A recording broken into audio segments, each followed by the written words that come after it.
get the countries kind of self-sufficient in the production of energy, especially for transportation and for the industry. In Brazil, we've been investing in bioenergy for a long time, and we have our matrix of energy here is pretty much using renewable energies. And this is a very important point here for us. At this moment, we are having some problems with the water level of the reservoirs for hydro energy. But for sure, the other kinds of renewable energies are being even more important now in the country to participate. We have about 40% of our grid of energy here from renewable energies. And bioenergy is about 16% of our grid of energy here in Brazil.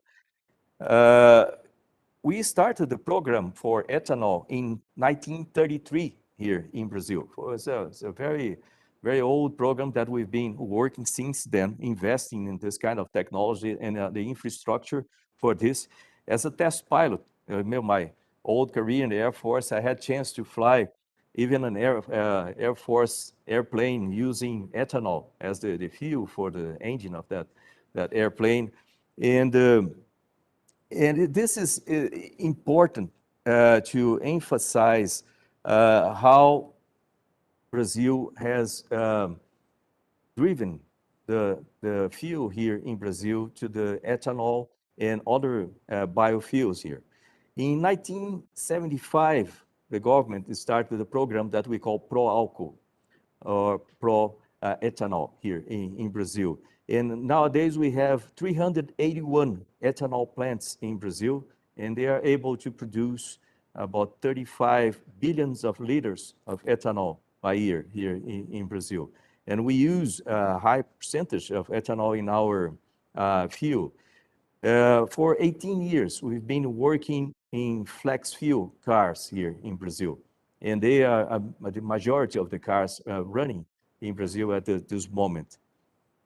Also, we have several other technologies that we've been working in this ministry in terms of bioenergy and also renewable energy as a complete strategy here. For example, we have a program called Biofuel or bioenergy here that we work together with the Ministry of Energy and especially in some of our research centers. Actually, we are creating a new, at this moment, we are creating a new center for renewable energy in northeast of Brazil, in Campina Grande city. And this center will be responsible for developing technologies for solar energy, wind energy, also hydrogen, green hydrogen energy. So they are working in the front end of the technology, trying to improve the technology existent in those areas, as well as creating new technologies. In terms of bioenergy and biomass, if you look at our plants here for ethanol, they use completely sugar cane. When I say completely, everything is used from there. So to produce alcohol, sugar cane, also they use the biomass to produce energy. So and the technology for this is being improved year by year. So we are getting better and better plants and systems for producing ethanol in Brazil, what gives us the possibility of having ethanol in, I'd say, in a very cheap and also very efficient manner. And we know that the combination of biofuels with electrical in cars or buses or trucks, this is a way of going. And so we are also working with batteries using niobium and graphene. So development of better batteries that can be used. Also, we are working with batteries of sodium with the Itaipu Energy Park, technological park in the south of Brazil. We've been developing this kind of batteries, and we have already some prototypes running with the electrical, using those kinds of battery and ethanol and other biofuels, by the way. So I don't have much time here to talk. We have several different technologies, but we have a center which is called the National Center for Energy and Materials in Campinas. It's connected with this ministry. And we have already a partnership with India through this center. So what I would like to propose is to improve this partnership so we can share technologies, we can work the companies, because this is an institution that can work directly with the private sector here in Brazil. So we could even have the partnership between companies here in Brazil and India, and with the help of this institution in terms of high-end technologies, we can for sure help India, and also getting the help of the technology of India here in Brazil.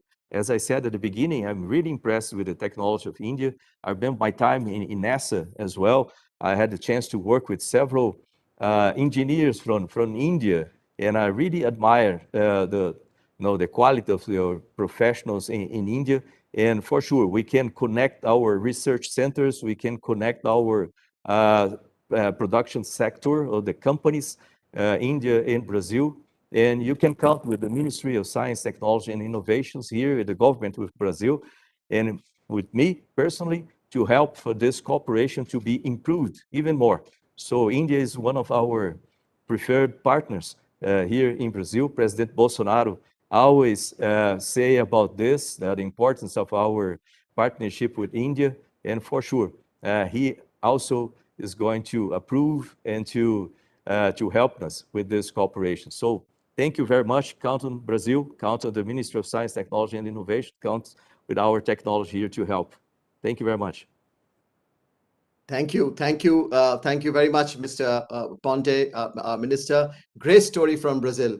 And what a fascinating journey on biofuels for your country, and many, many learnings from your presentation today. And we really deeply appreciate your sharing this with the audience which is present here today. You've joined us very, very early morning in Brazil. So real effort. Thank you very much. And you have made some very valuable comments on thoughts on partnership at the B2B level as well as at the B2G level. I'm sure our Honorable Minister would also refer to some of the points that you have made. But at this point in time, I would also like to once very warmly welcome the Honorable Minister for Road Transport and Highways, Sri Nitin Gadkari ji. Very, very warm welcome to you. And it's an honor to have you and your kind presence and participation at today's conference. We have always looked at you as our guide, and we really admire you for preempting industry to take some very important and new challenges, find solutions that business need to get going and business need to do big. And your leadership and passion definitely on infrastructure, but on green and sustainable solutions, on energy, alternate fuels, is known to all of us. And and you really speak from your heart when you speak on this subject. So it's so fantastic to have you here. So, sir, today's theme is Farm to Fuel, Sustaining Bioenergy Solutions for AatmaNirbhar Bharat. And Honorable Minister, we really keenly look forward to your vision, your advice and guidance, particularly against the backdrop of India's aspiration to be Atmanirbhar in the energy sector. And India's leadership in this space is indeed commendable. And we have seen your leadership on this very important area. Sir, this is an annual flagship event or a forum for the industry, for CII, and it really aims to engage all stakeholders to promote bioenergy in the country, facilitate technology, R&D and conducive ecosystems to really attract investments and to ensure overall growth. Brazil is a partner country, and you heard the Honorable Minister from Brazil just make this beautiful presentation. And tomorrow, sir, we will have full-fledged sessions with Brazil to be addressed by certain experts. We also have US as another partner country. And again, there will be a separate session on US tomorrow. And at this summit, we have many other focus sessions like the CBG, CBG technology, state policies, and many other issues. And at this point in time, Honorable Ministers, both of you, we have more than 800 key industry, very senior members attending from India as well as from certain other countries, which really shows the great interest in the bioenergy sector. At that, I'll really turn to our Honorable Minister, Sri Nitin Gadkari ji. But I must say another few lines, sir, for your because of your very special association with this subject.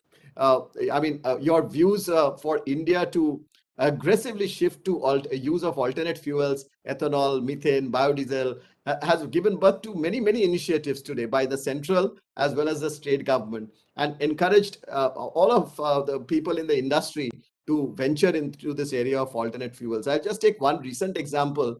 When you recently launched the bio CNG run tractors, we have millions of tractors using diesel, which affects the environment so strongly. Your leadership will really make a huge difference to the energy sector with this particular launch. And so you have also been advocating for use of alternate fuels for construction equipment, which is another industry that can make a phenomenal difference. So I can go on, but with many examples, your personal push for higher ethanol blending and flexi fuel vehicles, really something that will make us in the country move away from fossil fuel to more green and clean energy.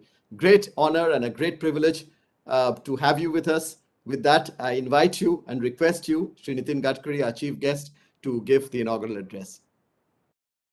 To have you with us. With that, I invite you and request you, Sri Nitin Gadkari, our chief guest, to give the inaugural address. Thank you. Honorable Minister, Mr. Marcos Pontes, Minister for Science and Technology and Innovation, Government of Brazil, Mr. Tarun Sawanthi, Co-Chairman CII, Mr. Chandrajit Banerjee, Director General CII, all distinguished dignitaries, invitees, and all my dear friends. I would like to thank CII for inviting me to address this session on Farm to Fuel, Sustainable Bioenergy Solutions for AatmaNirbhar Bharat. And this is really a very, very loving subject for me, which is touching to my heart. From last 15 years, I am constantly pursuing this. So it is really a great opportunity for me. And here our Science and Technology Minister from Brazil is here. And really, it is a role model for the world, that the way in which they develop the ethanol, bioethanol, and the way they are using it for the automobile industry. At the same time, they are reducing pollution and they don't need to import crude oil. That is really a great achievement as far as the Brazil is concerned. One of the suggestion, Chandrajit ji, for you, that you should have this SIAM organization, Automobile Manufacturing Association. And here I will suggest CII to take 8 to 10 days tour of all these automobile manufacturers in India to Brazil, and to study and making research of all this alternative technology, which is alternative fuel, biofuel, bioenergy, which is available. On the basis of that, it will give a new vision for our industry, and you are taking the initiative in it. I am really happy. I am giving my special thanks to you. I am happy that Mr. Marcos Pontes, Minister of Science and Technology and Innovation, Government of Brazil, is here today in this session. The Minister has shared the experience of Brazil in the use of alternate fuel and flex fuel technology, which are very much useful and relevant to the Indian context also. Both Brazil and India are stepping ahead on the sustainable energy roadmap through technology transfer and sharing our experiences. We can surely establish a self-reliant energy ecosystem in our countries. The theme of today's session resonates with the role of the bioenergy sector in addressing multiple energy needs of the power, fuels, and heat with the locally available, nationally adaptable solutions. We all know that the globally bioeconomy is evolving through innovations and developing technologies for producing widely affordable bio-based transportation and industrial fuels. India is one of the fastest growing economy, leading through sustainable and climate neutral development. We strongly believe that society should be livable, workable, and sustainable for all, with an important focus on ethics, ecology, and the environment. India is committed to meet the Paris Climate Agreement, where efforts are centered to reduce carbon emission by 33 to 35% by 2030. While the government is focusing to create an investor-friendly ecosystem to promote domestic manufacturing, parallelly we are also giving importance to infrastructure development. And the National Infrastructure Pipeline, NIP, a first of its kind initiative to provide world-class infrastructure across the country, has been expanded to cover more than 7,300 projects with a planned investment of $1.4 trillion by 2025. The Government of India is also developing various industrial corridors projects to enhance India's competitiveness by the creation of quality infrastructure ahead of demand for attracting investment and fascinating India as a strong player in the global value chain. The rapid urbanization and growth in infrastructure as well as the manufacturing sector have greatly fueled the demand for our transportation sector.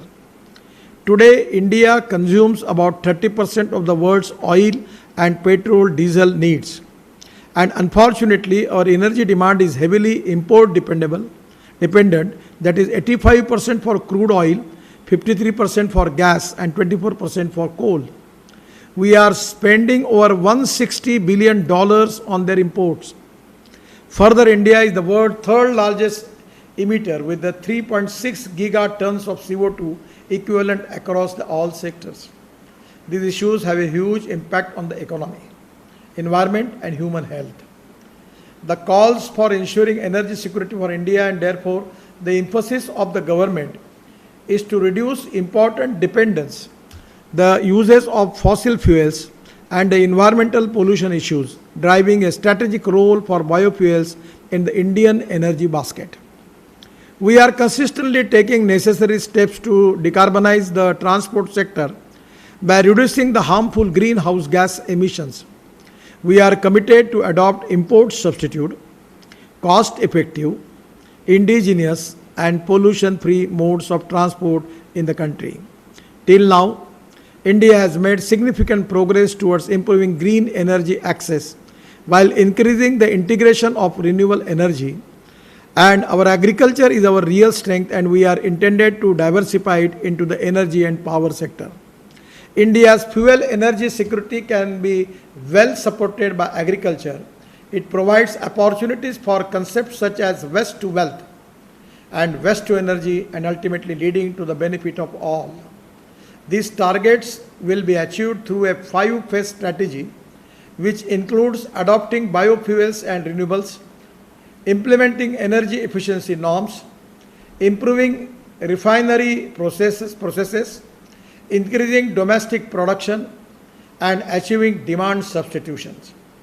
This strategy uses a strategic role for biofuels in the Indian energy basket.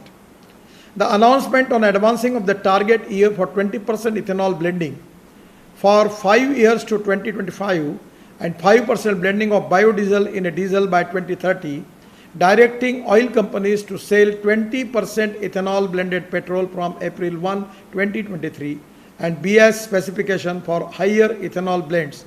E12 and E15 gives an indication the importance that government gives to biofuels and alternative source of energy.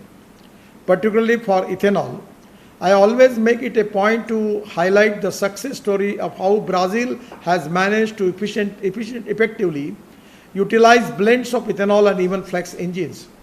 Our Prime Minister Sri Narendra Modi ji has recently launched 300% ethanol pumps and the Petroleum Ministry has now given permission to set up many such dispensing units to private entities.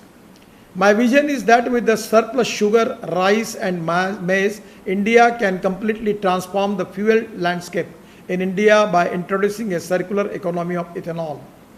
Ethanol not only reduces the greenhouse gas emissions, but also diverts the additional income towards farmers, and this is very important, which will help the rural sector to increase per capita income, GDP and agriculture growth rate in the area. The Brazil and India are two nations with lot of commonalities, especially when we have constraints of resources. For development activities, it is always preferable to empower the rural and backward section of the society and make them prosperous. Brazil is a nation with the highest ethanol consumption at 47% of autocycle fuel, and hence the complete world can adopt the Brazilian model for ethanol uptake. Also, according to a report from December 2020, the flex fuel cars in Brazil accounted to 83% of total light vehicle fleet. Brazil has also made 27% of fuel blend mandatory since 2015, which is a very commendable step. As a result of all these efforts in Brazil, ethanol was able to successfully substitute 3.29 billion barrels of gasoline between 1975 to 2020, giving a net saving a 607 billion US dollar. This is a great achievement. I recognize Minister for your efforts and giving thanks that you are giving new vision to the world. The import substitution is a powerful concept. It allows for uses of funds towards multiple developmental activities which can completely eradicate the poverty. Ethanol has this capacity to drive the growth of rural agriculture income with an added advantage of reducing harmful vehicular emissions. Ethanol's high octane level also complements gasoline and thus enables the use of lower cost blend free stocks. In a way, use of more ethanol is a blessing in disguise for automobile companies. It helps them to meet most restrictive CO2 emissions, for which there are stringent norms such as CAFE regulations. And I was recently given a presentation by the president of Brazilian Institute of Bioenergy and Bioeconomy, and I was told that how hybrid engines or flex engines with a mix of petrol, flex and electric can drastically reduce vehicular greenhouse gas emissions. The cradle to grave approach, which means that the complete life cycle of the fuel up to its emission matters a lot. By this approach, I was told that the Euro 6 equivalent petrol engine emits 127 grams of carbon dioxide emissions as compared to hybrid flex ethanol based engine which emits only 29 grams, which is 77% decrease in emissions. This is a very powerful fact, and this can be lead us towards drafting policies and incentives for mass uptake of hybrid flex engines. India is committed to an eminently achievable clean energy based economy through an annual roadmap for production, supply of ethanol till 2025-26 and system for its country-wide marketing. The GST Council in India reduced the tax rate from 12% to 5% on biodiesel sold to oil marketing corporations for blending with diesel. Our Petroleum Ministry announced simplified regulations for authorization of bulk and retail marketing of fuel such as petrol and diesel, and has mandated for alternative fuel stations on of new dispensing units. Our government has invited all private companies, including PSUs, to work in the sector when they can even import LNG. LNG as a fuel is economically viable for long-run trucks and buses. I have inaugurated India's first commercial LNG pump in Nagpur. The economics is so good that the cost of conversion is rupees 10 lakh and which can be recovered in 295 days with an average of 5 km per hour. LNG has a potential future in the country and it is gaining prominence as a fuel of choice for long-haul transport. Our government is committed to reducing logistic cost by promoting and adopting clean and green technology to save ecology of the environment, and we are rapidly shifting our public transport fleet on green fuels like bio-CNG, ethanol, methanol, electricity and green hydrogen, as this will provide the citizens some respite from surging petrol prices by utilizing alternative fuels. Also, it is required that the transport vehicles are modernized to save on the fuel bill and also contribute to the economy and pollution reduction. To this effect, my ministry is in talks with automakers for flex engines and for using biodiesel, electric and LNG is the construction equipment industry. We will soon announce a policy for flex fuel engine, and this policy will encourage automobile manufacturers to produce such engines. I have also launched the first ever agriculture tractor run on bio-CNG, and the economic allows saving of rupees 1 lakh per Indian farmer per year. We can make bio-CNG from biomass like rice straw, cotton straw, wheat straw, and even for municipal waste also we can make bio-CNG, and that is going to give a new economy to the municipal solid waste management and liquid waste management. Even we can make methane from liquid waste available in the municipal corporation, and where we can make bio-CNG from that. We will make CO2, make it different from, make it, we can make it CO2, and use of CO2 is also is a value addition. We have a lot of technology available that we can make ethanol and methanol from CO2. So it's a big challenge. You should take one workshop on what is the value addition in CO2. That can be a great thing for the country, that if you can convert CO2 value added into the new products. So here we can make from methane bio-CNG, and we can bifurcate CO2 from that, and that bio-CNG we can use for buses and particularly the vehicles for which are going up to 250 to 300 kilometers per day. For the municipal corporation transport, the cars and everything, and the tractors, this is very important. We are also working shift intercity bus fleets under state road transport undertaking on alternate fuels. These would provide multiple benefits to farmers, the transport sector, the environment and the economy. To support the expansion of this magnitude in alternate fuel and renewable energy, the government has been making all efforts to strengthen and expand the complete bioenergy sector to make India self-reliant. Initiatives like production-linked incentives have been taken to promote the domestic manufacturing industry and to encourage public-private partnership where the private capital can be harnessed for better public transport. As expected, we are gaining good momentum in the electric vehicle ecosystem in the country. There is a good response for battery-operated small electric vehicles like a scooter, electric three-wheelers, e-rickshaw, e-cars and e-bikes in the country. We are specifically focusing research on alternative battery chemistry such as sodium-ion, zinc-ion technology. The government is promoting the use of renewable energies such as solar, tidal and wind to change the electric vehicles. We have abundant solar energy.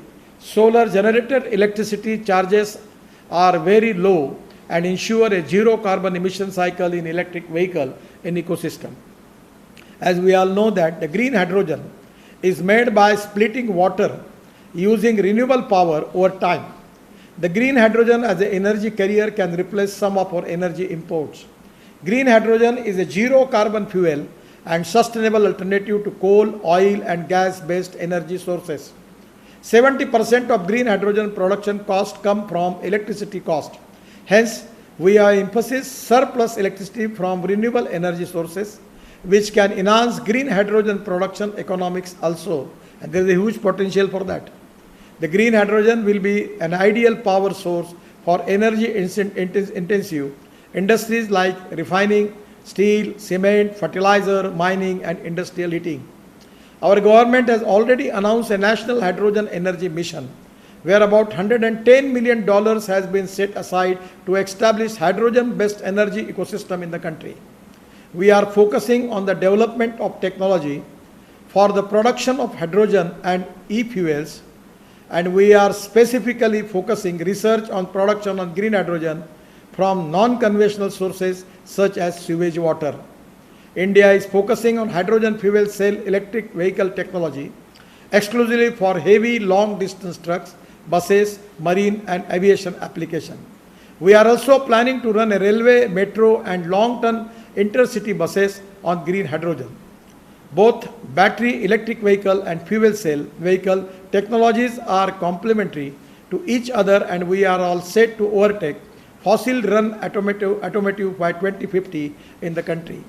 For the production and dispensing of hydrogen, we are working on the development of low-cost electrolyzer technology, as India is a highly cost-conscious market and there are huge expectations of rapid reduction in the cost of electrolyzers and also fuel cells. Piloting of HCNG, hydrogen blended with CNG, is also going on, and it helps the transport sector learning to handle hydrogen. We have performed successful pilots in Delhi for SCNG with 18% blending, and we have observed huge reduction in emissions. Brazil and India can work on the research and development of biofuel based fuel cell technology, and we have surplus ethanol and biomass production, which can be used as a source of energy by large using appropriate technology. Another area where we can extend our cooperation is the retrofitment technology of older gasoline vehicles into electric or CNG or LNG. The large number of commercial vehicles, trucks, buses are needed to convert into alternative fuel compatible engine vehicle at affordable cost. I sincerely hope that all our mutual initiatives and efforts would bring revolution in the global transport sector. Finally, I must reiterate that our government is fully committed to making India a self-reliant India. Our focus is to build a world-class, cost-effective and efficient bioeconomy base to make India and Indian industry global competitive. Actually, our size of our automobile industry is 7,50,000 crore. My idea is to make it up to 15 lakh crore industry in 5 years. And this is the industry which is giving majority tax revenue for the government, creating employment potential, and we are expecting having huge export of automobile components and cars. The all prestigious world-class automobile brands are present in India. By using this new technology, we are opening new gateway of development to the country. With these few words, I once again thank Mr. Marcos Pontis. Really, you are a role model, your country is a role model as far as the ethanol is concerned. I always inspired and motivated by your successful experiments. I always giving reference a successful experiment Brazil to the people of our country. When I talking with the farmers, I always giving the example of the Brazil. So you are the world leader in ethanol. I will appreciate your guidance, your cooperation, and we will make more collaboration. And also CII, I giving my special thanks, and I will suggest you that you should take the initiative to have a more interaction, cooperation, and at the same time we can make win-win situation for both the country with the automobile industry, the association like SIOM, and also with the ministries like the Transport Ministry, Petroleum Ministry, and we need to have take more initiative in this field because this is going to be a great contribution as per the climate change is concerned. And air pollution, water pollution, sound pollution is a big problem. You are all in Delhi. You know what type of reputation we have about the Delhi in the whole world. Our city is supposed to be one of the highest polluted city in the world. This is not a good thing. Now we are planning to take all container depot, godowns, repelling plant, cold storage, fruit, vegetable wholesale markets on the peripheral ring road. And we are making the road construction of 60,000 crore near to Delhi to reduce the pollution.